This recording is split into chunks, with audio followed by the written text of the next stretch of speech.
پیروان فرقه پراوسلوی مسیحیت امروز از جشن فسحا و یا پسخ در تاجیکستان تجلیل کردند. ده نفر پراوسلاوهای شهر دوشنبه و اطراف آن شب 30 اپریل به 1 می را در کلیسای جامعه نیکول مقدس در دوشنبه در انتظار پیدا شدن آتش مقدس در شهر بیت المقدس روز کردند. صبح امروز نیز پیروان این فرقه گروه به این کلیسا می آمدند.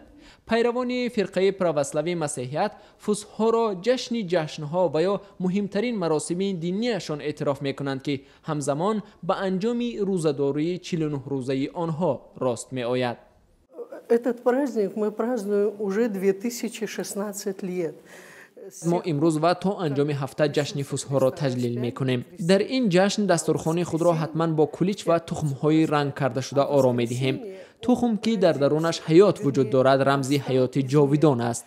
بعدا نفرانی که تا این زمان روزه‌دار بودند امکان پیدا می کنند از شیر و گوشت و ماهی که در ایام روزه‌داری ما خوردنشان ممکن نیست استعمال کنند.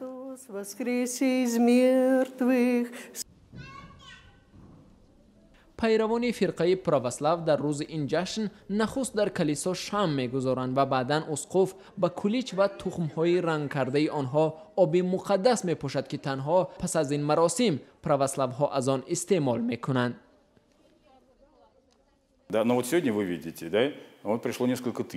این چند هزار نفر آنهایی هستند که باید همیشه در کلیسا باشند، اما عبادت کنندگان دائمی کلیسای ما همگی 300 نفرند. برای همین در همه جماعت ها من به حاضرین مسلمان ها را مثال میارم که روزهای جمعه قریب 90% مردان در مسجد حاضر می شوند.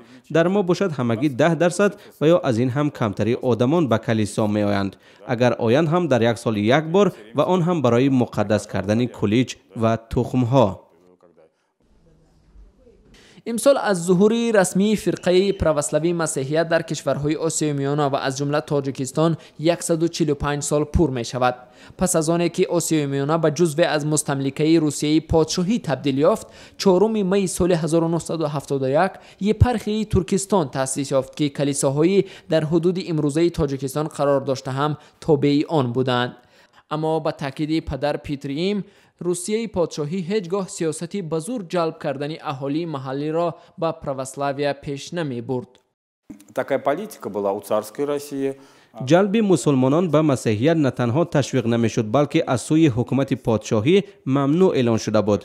این سیاست درست بود چون که این کار می توانست مناقشه بین ادیان را به بار آورد. این است که در طول 50 سال اول فعالیت کلیسا از شمار اهالی محلی 15 نفر ازبک‌ها، 13 نفر ترکمن‌ها و 18 نفر قرغیزها به مسیحیت گرویدند. اما جالب این است که از شمار تاجیکان تنها 1 نفر به این دین گرویده است.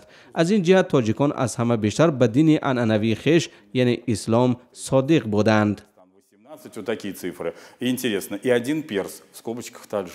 در تاجیکستان بجز از کلیسای پراوسلاو، کلیسای دیگر فرقه های مسیحیت از جمله کاتولیک ها، پروتستانت ها و ادونتیست های روز هفتم ارزی وجود دارند.